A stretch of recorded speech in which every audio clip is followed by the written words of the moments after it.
Hi குட்டீஸோட lunch breakfast என்னன்னு பார்க்கலாமா? Morning பிரேக்ஃபாஸ்ட்டுக்கு சிறுதானிய இட்லியும் சாம்பாரும் ப்ரிப்பேர் பண்ண போகிறேன். லஞ்சுக்கு ரசம் சாதமும் சாம்பாரில் போட்ட காய்கறியே பேக் பண்ணிடலான் இருக்கேன். இந்த சிறுதானியத்துக்கு சாமை, தெனை, சிகப்பரிசிலாம் போட்டு அரைச்சிருக்கனால சாப்பிட ரொம்ப டேஸ்ட்டாகவும் அது இல்லாமல் கிறிஸ்பியாகவும் இருக்கும். குழந்தைங்க விரும்பி சாப்பிடுவாங்க. இதுக்கு சைடிஷ் தான் ரொம்ப முக்கியம். இதுக்கு சாம்பார் இல்லை கொத்தமல்லி சட்னி ரொம்ப நல்ல காம்பினேஷனாக இருக்கும். இன்றைக்கி நான் இட்லி சாம்பார் தான் ப்ரிப்பேர் பண்ண போகிறேன். நார்மல் இட்லி அரிசியை காட்டிலும் நம்ம சிகப்பரிசி அந்த மாதிரி சிறுதானியங்கள்லாம் சேர்த்துக்கும் போது குழந்தைங்களுக்கு ஹெல்த்தியாக இருக்கும், நல்ல ஃபில்லிங்காக இருக்கும், பசிக்காது ரொம்ப நேரத்துக்கு. இப்போ சாம்பார் எப்படி ப்ரிப்பேர் பண்ணலான்னு பார்க்கலாம். இதுக்கு நான் பருப்பு வந்து சிறுபருப்பும் துவரம்பருப்பும் சேர்த்து எடுத்துக்கிட்டேன். 50-50 அதை நல்லா வாஷ் பண்ணி எடுத்துக்கிட்டேன்.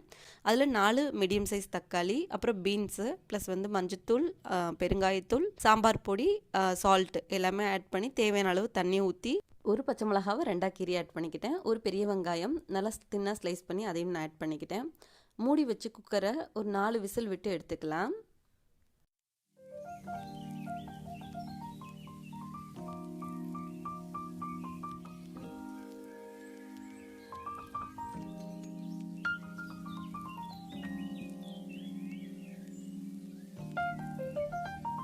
விசிலில் ப்ரெஷர் ரிலீஸ் ஆனதுக்கப்புறம் ஓப்பன் பண்ணி மத்து வச்சு கடைஞ்சிக்கலாம். இல்லை இப்போ இந்த கரண்டியை வச்சு இந்த மாதிரி மிக்ஸ் பண்ணிவிட்டு இதில் தாளிப்பு கொடுத்துக்கலாம். கடுகு, உளுந்தம்பருப்பு, கருவேப்பிலை, வெந்தயம், சீரகம் போட்டு தாளித்து இதில் ஆட் பண்ணிவிட்டு ஒரு கொதிச்சதுக்கப்புறம் கொத்தமல்லி தூவி நம்ம ஆஃப் பண்ணிட வேண்டியதான். இந்த சாம்பாருக்கு நம்ம புளி ஆட் பண்ண தேவையில்லை. ரொம்ப டேஸ்ட்டாக இருக்கும். சீக்கிரமாக செஞ்சிடலாம். ட்ரை பண்ணி பாருங்கள். வீடியோ யூஸ்ஃபுல்னா சேனலை ஃபாலோ பண்ணிக்கோங்க. நெக்ஸ்ட் ஷார்ட்ஸில் பார்க்கலாம்.